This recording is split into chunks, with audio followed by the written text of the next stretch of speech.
আমি কিছু স্টুডেন্ট পড়াই। কি বিষয় নিয়ে আলোচনা করতে পারি আপনারা কি গেস করতে পারবেন? এখন আমরা ক্লাস শুরু করি। আসসালামু আলাইকুম এভরিওয়ান, কেমন আছেন সবাই? আশা করি সবাই ভালো আছেন।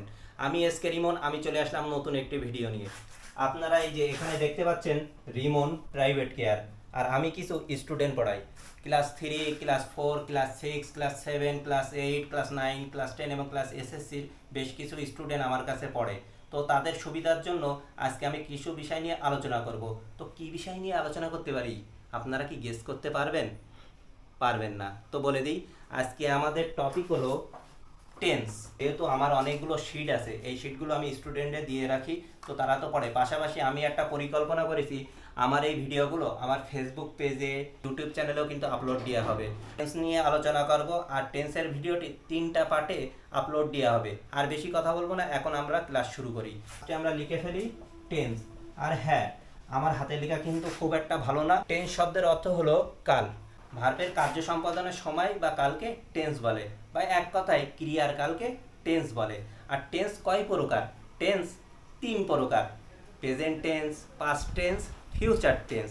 প্রেজেন্ট টেন্স মানে বর্তমানকাল, পাস্ট টেন্স মানে অতীতকাল, ফিউচার টেন্স মানে ভবিষ্যৎকাল। টেন্সের ভেতরে কিন্তু আবার 4 প্রকার ভাগ আছে: present indefinite tense, present continuous tense, present perfect tense, present perfect continuous tense.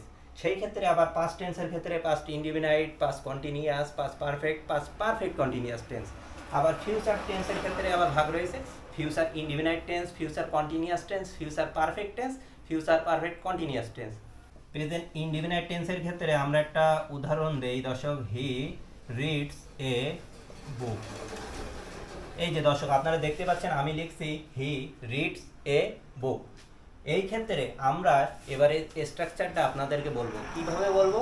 এই যে দেখেন, হি এটাকে আমরা সাবজেক্ট বলবো, আর এটাকে আমরা বলবো ভার্ব দর্শক, আর এটাকে বলবো আমরা অবজেক্ট, বা অনেকে বলে এক্সটেনশন। তাহলে কিভাবে স্ট্রাকচারটা আসলে দর্শক, এই যে সাবজেক্ট প্লাস মূল ভার্ব এর প্রেজেন্ট ফর্ম প্লাস অবজেক্ট। আমরা চলে যাই প্রেজেন্ট কন্টিনিউয়াস টেন্সের ক্ষেত্রে। আর হ্যাঁ, যারা আমার ক্লাসটি আপনারা দেখতেছেন তারা অবশ্যই কমেন্ট করে জানান ক্লাসটি কেমন হচ্ছে। আর ভুল ত্রুটি হলে অবশ্যই কমেন্টের মাধ্যমে আপনারা জানাবেন। যেহেতু আমি প্রথমবার ভিডিও করতেছি, আমারও তো অভিজ্ঞতা নেই, তারপরেও চেষ্টা করতেছি কিভাবে বোঝানো যায়। আসলে আমি কিন্তু খুব একটা ভালো বুঝাইতে পারি না, তারপরেও চেষ্টা করতেছি। প্রেজেন্ট কন্টিনিউয়াস টেন্সের একটা উদাহরণ দর্শক আমরা লিখি।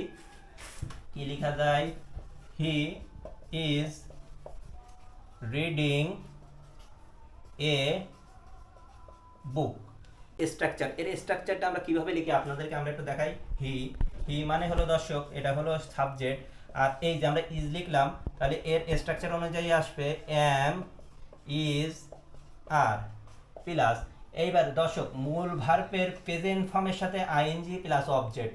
মানে মূল ভার্বের প্রেজেন্ট ফর্ম দর্শক হলো রিড। রিড হলো মূল ভার্বের প্রেজেন্ট ফর্ম, আর এই রিডের সাথে দর্শক আইএনজি। রিডের সাথে বা শেষে আইএনজি যুক্ত মানে একই কথা, প্লাস বাকি অংশ মানে এ বুক। তাহলে মূল ভার্বের প্রেজেন্ট ফর্মের সাথে আইএনজি প্লাস অবজেক্ট। তাহলে আমরা এবার সুন্দর করে বলি, he is reading a book. Subject plus am is are plus মূল ভার্বের প্রেজেন্ট ফর্মের সাথে আইএনজি প্লাস অবজেক্ট। আমরা এখন আলোচনা করব প্রেজেন্ট পারফেক্ট টেন্স নিয়ে। আমরা একটা উদাহরণ লিখি দর্শক। কি উদাহরণ লেখা যায়? I have eaten rice. আমার লেখা কিন্তু খুবই খারাপ দর্শক, আমি আগেই বলেছি, আপনারা বুঝতে পারছেন কিনা জানি না, তারপরেও আমি কিন্তু কথা বলার মাধ্যমে আপনাদের বোঝানোর চেষ্টা করছি। এখানে আমি লিখছি আই হ্যাভ ইটেন রাইস। এবার আমরা স্ট্রাকচারটা কিভাবে লিখি দর্শক? আই আই মানে যেহেতু দর্শক subject, subject subject plus have has, মানে আপনি যেটা খুশি দর্শক দিতে পারেন। Subject plus have has. আপনারা অনেকেই নাম শুনছেন, এই যে V1, V2, V3, এইগুলো নাম শুনছেন দর্শক। এগুলো অনেকে বোঝেন আবার বোঝেন না।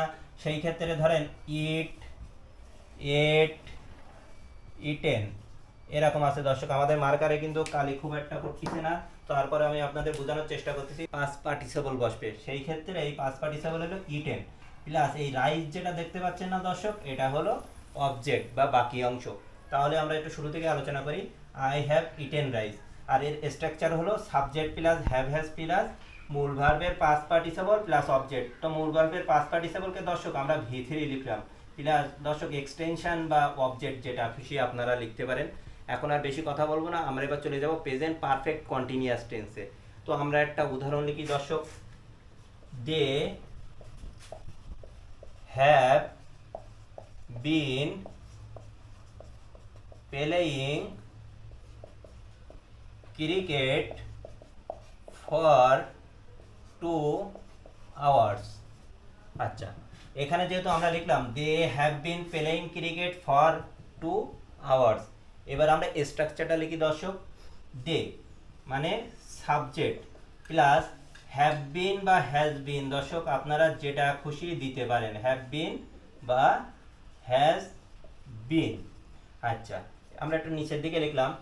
এইবার চলে আসবেন দর্শক মূল ভার্বের প্রেজেন্ট ফর্মের সাথে আইএনজি প্লাস অবজেক্ট। তাহলে মূল ভার্ব কোনটা দর্শক?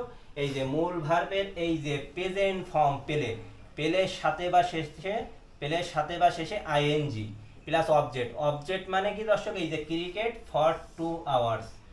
তো শুরু থেকে আমরা আসি, they have been playing cricket for 2 hours. এবার আমরা একটু স্ট্রাকচারটা বলি, subject plus have been has been plus মূল ভার্বের প্রেজেন্ট ফর্মের সাথে আইএনজি প্লাস অবজেক্ট। প্রথম ক্লাসে আমরা প্রেজেন্ট টেন্স বিষয়ে বিস্তারিত আলোচনা করেছি। আজকে দ্বিতীয় ক্লাসে আমরা পাস্ট টেন্স বিষয়ে বিস্তারিত আলোচনা করব। পাস্ট টেন্সের বিষয়ে আমি কিছু কথা আপনাদের বলতে চাই। ভার্বের কার্য যখন অতীত সময়কে নির্দেশ করে তখন তাকে পাস্ট টেন্স বলে। পাস্ট টেন্স আবার হলো 4 প্রকার: past indefinite tense, past continuous tense, past perfect tense, past perfect continuous tense. তো ফার্স্টে আমরা পাস্ট ইনডিফিনাইট টেন্সের একটা উদাহরণ লিখি দর্শক।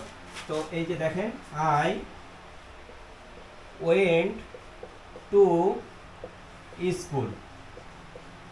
তো আপনারা দেখতে পাচ্ছেন এটা কিন্তু পাস্ট ইনডিফিনাইট টেন্সের একটা উদাহরণ দর্শক। এবার এই উদাহরণ থেকে আমরা কিন্তু দর্শক স্ট্রাকচার লিখবো। স্ট্রাকচারটা কিভাবে লিখবো দর্শক? এই যে আইটা কিন্তু সাবজেক্ট, আর এই যে মূল ভার্বের পাস্ট ফর্ম। আমরা পাস্ট ফর্মকে দর্শক এই যে P.F দ্বারা লিখলাম, বা আপনারা এভাবেও লিখতে পারেন, PAST পাস্ট FORM ফর্ম। আর বাকি যে অংশটা দর্শক এটা হলো অবজেক্ট, বা এখানে অবজেক্ট, এখানে OBJ লিখতে পারে, ও লিখতে পারেন, বা আরেকটা জিনিস দর্শক অনেকে এটা এক্সটেনশনও বলে থাকে। তাহলে আমরা পাস্ট ইনডিফিনাইট টেন্সের বিষয়ে এটা একটু বলি। এই যে I went to school, subject plus মূল ভার্বের past form plus extension. Past continuous টেন্সের আমরা একটা উদাহরণ লিখি দর্শক, আই ওয়াজ রিডিং এ বুক। তো দর্শক এই যে আমরা লিখলাম আই ওয়াজ রিডিং এ বুক। এবার এখানে আমরা স্ট্রাকচার কিভাবে লিখবো? আইটা হলো সাবজেক্ট, আর এইখানে আপনার ওয়াজ বা ওয়ার যেটা খুশি আপনি দিতে পারবেন। আচ্ছা, তারপরে এবার আমরা বলি মূল ভার্বের প্রেজেন্ট ফর্মের শেষে বা সাথে আইএনজি প্লাস এই যে এটা হলো এক্সটেনশন বা অবজেক্ট। তাহলে দর্শক একটু আমরা আরেকবার বলি, I was reading a book, subject plus was were plus মূল ভার্বের প্রেজেন্ট ফর্মের শেষে বা সাথে আইএনজি প্লাস অবজেক্ট। তো দর্শক আমি আগেই বলে রাখি আমার হাতের লেখা কিন্তু খুব একটা ভালো না। এবার আমরা পাস্ট পারফেক্ট টেন্সের একটা উদাহরণ লিখবো। তো উদাহরণ কি লেখা যায়? I had reached the college before the examination began. দর্শক আমি কিন্তু অনেক বড় বড় করে লিখতেছি যাতে আপনাদের বোঝার সুবিধার জন্য। তা আমরা লিখলাম I had reached the college before the examination began. এটা হলো পাস্ট পারফেক্ট টেন্সের একটা উদাহরণ। এবার আমরা পাস্ট পারফেক্ট টেন্সের স্ট্রাকচার লিখবো। তো এখানে এই যে এটা হলো সাবজেক্ট প্লাস এই যে আমরা এবার লিখবো হ্যাড, পাস্ট পারফেক্ট টেন্সে হ্যাড। আচ্ছা, এবার মূল ভার্বের পাস্ট পার্টিসিপল। তো অনেকে জানেন এই যে আপনাদেরকে আমরা বলেছিলাম V1 V2 V3। তো এই যে মূল ভার্বের পাস্ট পার্টিসিপল মানে হলো V3 প্লাস এই যে বাকি যে অংশ the college before the examination began, এটা হলো দর্শক অবজেক্ট। তাহলে আমরা আরেকবার বলি, I had reached the college before the examination began, subject plus had plus V3 plus object. তো এবার আমরা আলোচনা করব পাস্ট পারফেক্ট কন্টিনিউয়াস টেন্স নিয়ে। তো আমরা এবার একটু মুছি তো দর্শক, আমাদের ক্লাসটি আপনাদের কেমন লাগছে অবশ্যই জানাবেন, আর কোনো ভুল হলে অবশ্যই কমেন্টের মাধ্যমে ভুলগুলো ধরিয়ে দেওয়ার চেষ্টা করবেন। যেহেতু আমি নতুন ক্লাস নিচ্ছি, আমার কিন্তু খুব একটা অভিজ্ঞতা নেই, আর বেশি কথা বলবো না। পাস্ট পারফেক্ট কন্টিনিউয়াস টেন্সের একটা উদাহরণ আমরা একটু লিখি।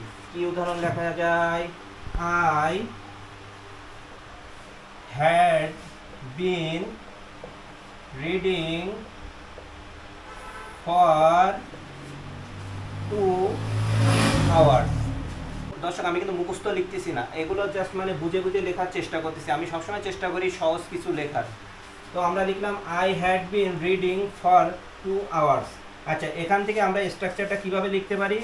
আই মানে সাবজেক্ট প্লাস এইখানে এই যে হ্যাড বিন, তাহলে subject plus had been plus মূল ভার্বের শেষে বা সাথে আইএনজি প্লাস অবজেক্ট। তাহলে আমরা আরেকবার বলি, I had been reading for 2 hours. Subject plus had been plus মূল ভার্বের শেষে বা সাথে আইএনজি প্লাস অবজেক্ট। দ্বিতীয় ক্লাসে আপনারা দেখেছিলেন আমরা পাস্ট টেন্স নিয়ে আলোচনা করেছিলাম, আর তৃতীয় ক্লাসে আমরা ফিউচার টেন্স নিয়ে আলোচনা করব। ভার্বের কার্য যখন ভবিষ্যৎ সময়কে নির্দেশ করে তখন তাকে ফিউচার টেন্স বলে। আবার ফিউচার টেন্সের ভেতর 4 প্রকার ভাগ রয়েছে: future indefinite tense, future continuous tense, future perfect tense, future perfect continuous tense. আমরা এখন চলে যাব ফিউচার ইনডিফিনাইট টেন্স। প্রথমে আমরা লিখি ফিউচার ইনডিফিনাইট টেন্সের উদাহরণ। তো দর্শক, আমরা একটা উদাহরণ লিখি। কি উদাহরণ লেখা যায়? I shall do the work. তাহলে দর্শক, আমরা লিখলাম I shall do the work. আপনারা লেখাটা বুঝতে পারছেন কিনা জানি না, তারপর আমি মুখে বলার চেষ্টা করতেছি। আইটা হলো সাবজেক্ট, সাবজেক্ট প্লাস দর্শক আমরা এখানে লিখতে পারি শ্যাল বা উইল প্লাস মূল ভার্ব এবং প্রেজেন্ট ফর্ম প্লাস অবজেক্ট। তাহলে এখানে অবজেক্টটা কি দর্শক? এই যে দ্য ওয়ার্ক। আমরা আরেকবার বলি, I shall do the work. Subject plus shall will plus মূল ভার্ব এবং প্রেজেন্ট ফর্ম প্লাস অবজেক্ট। আমরা এখন আলোচনা করব ফিউচার কন্টিনিউয়াস টেন্স। দর্শক, আমাদের মার্কারের কালিতে একটু সমস্যা হচ্ছে, যেহেতু আমাদের কিন্তু দর্শক এই যে মানে কালি কিন্তু কেনা আছে, এই যে এর ভেতরে আছে। আমরা কিন্তু কালিটা ভরছিলাম একটা মার্কারে, অলরেডি কিন্তু কালি শেষ, তারপরেও আমরা মুখে বলার চেষ্টা করতেছি। তো এখন আমরা লিখি future continuous tense. Future continuous টেন্সে কি লেখা যায়? I shall be reading the book. তাহলে দর্শক, আমরা লিখলাম I shall be reading the book. তাহলে আইটা আমরা এখানে দেবো সাবজেক্ট, তারপরে এখানে এই যে দর্শক এই যে দেখতে পাচ্ছেন শ্যাল বি, তো আপনারা এভাবে লিখতে পারেন শ্যাল বি বা উইল বি প্লাস মূল ভার্বের প্রেজেন্ট ফর্মের সাথে আইএনজি প্লাস অবজেক্ট। তাহলে আমরা একটু বলি I shall be reading the book. Subject plus shall be will be plus মূল ভার্বের প্রেজেন্ট ফর্মের সাথে আইএনজি প্লাস অবজেক্ট। দর্শক, আমরা এখন আলোচনা করব ফিউচার পারফেক্ট টেন্স নিয়ে। তো ফিউচার পারফেক্ট টেন্সে কি উদাহরণ লেখা যায় দর্শক? আমরা একটা লিখি ফিউচার পারফেক্ট টেন্সে I shall have finished reading the book by 3 PM। তাহলে আমরা লিখলাম I shall have finish reading the book by 3 PM। তো আমরা একটু বলি দর্শক, এই যে আইটা হলো সাবজেক্ট আর এখানে শ্যাল হ্যাভ। তো দর্শক, আপনারা হলো শ্যাল হ্যাভ বা উইল হ্যাভ যেটা খুশি লিখতে পারেন প্লাস মূল ভার্বের পাস্ট পার্টিসিপল ফর্ম প্লাস এই যে বাকি যে অংশগুলো দেখতে পাচ্ছেন এগুলো হলো অবজেক্ট। তাহলে আমরা আরেকবার বলি ফিউচার পারফেক্ট টেন্সটা I shall have finish reading the book by 3 PM। Subject plus shall have will have plus মূল ভার্বের past participle form plus object. তো দর্শক, লেখাটা হয়তো বুঝতে পারতেছেন না, কারণ আমাদের মার্কারে কালিটা ভরতে হবে। তো তারপর আমি মুখে বলার চেষ্টা করতেছি। তো দর্শক, এবার হলো আমরা আলোচনা করব ফিউচার পারফেক্ট কন্টিনিউয়াস টেন্স। তো একটা উদাহরণ একটু লিখি দর্শক। তো আমরা কি লেখা যায়? I shall have been reading the book for 3 hours। তো আমরা লিখলাম I shall have been reading the book for 3 hours। আপনারা লেখাটা বুঝতে পারতেছেন না, তারপরে মুখে উচ্চারণ করতেছি। আইটা হলো দর্শক সাবজেক্ট, তারপরে এখানে আমরা লিখেছি আই শ্যাল বিন। আপনারা লিখতে পারেন shall have been, will have বিন, যেটা খুশি লিখতে পারেন। তারপরে হলো মূল ভার্বের প্রেজেন্ট ফর্ম এর সাথে আইএনজি প্লাস অবজেক্ট।